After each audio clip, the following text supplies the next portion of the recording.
في تراويح رمضان دايما بنختار الإمام اللي حافظ القرآن وصوته خاشع عشان يقود الناس.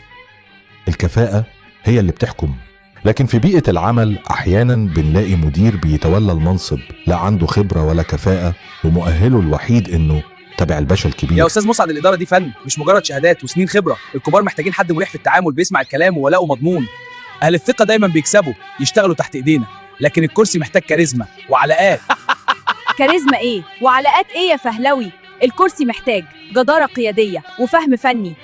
دي مش عزومة، دي مسؤولية كيان بحاله. لما ترقي حد ملوش وزن علمي ولا إداري، انت بتضرب الهيكل التنظيمي للشركة في مقتل. الموظف الشاطر لما بيلاقي مديره أجهل منه بيفقد الثقة تماما، وبيتعامل مع الشركة على إنها مجرد باب رزق للأولاد، وكده الشركة بتخسر عقولها وهي مش حاسة. وهو ده الخراب المستعجل للشركات. النبي عليه الصلاة والسلام لخصها في جملة: إذا وسد الأمر إلى غير أهله فانتظر الساعة. وساعة أي شركة وانهيارها بيبدأ يوم ما تحط جاهل مدير على عالم. القرآن قالها واضحة: إن خير من استأجرت القوي الأمين. الكفاءة والقوة الفنية قبل الأمانة والولاء. الخلاصة: ترقية المحسوبية والكوسة هي رصاصة رحمة في قلب أي مؤسسة. القيادة تكليف وكفاءة، مش توريث وعلاقات.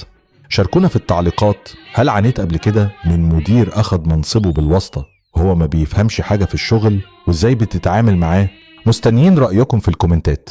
ما تنسوش اللايك، واستنونا بكرة في حلقة جديدة من قطايف إدارية. والسلام ختام، وكل عام وانتم بألف دي خير كانت النقلة وسعادة. بتاعت النهاردة. وعشان النقلة الجاية ما تفوتكش، فعل الجرس وخليك معانا. هنا الحلقة الجاية هنغير اللعبة، فانتظار مقترحاتكم بأفكار جديدة.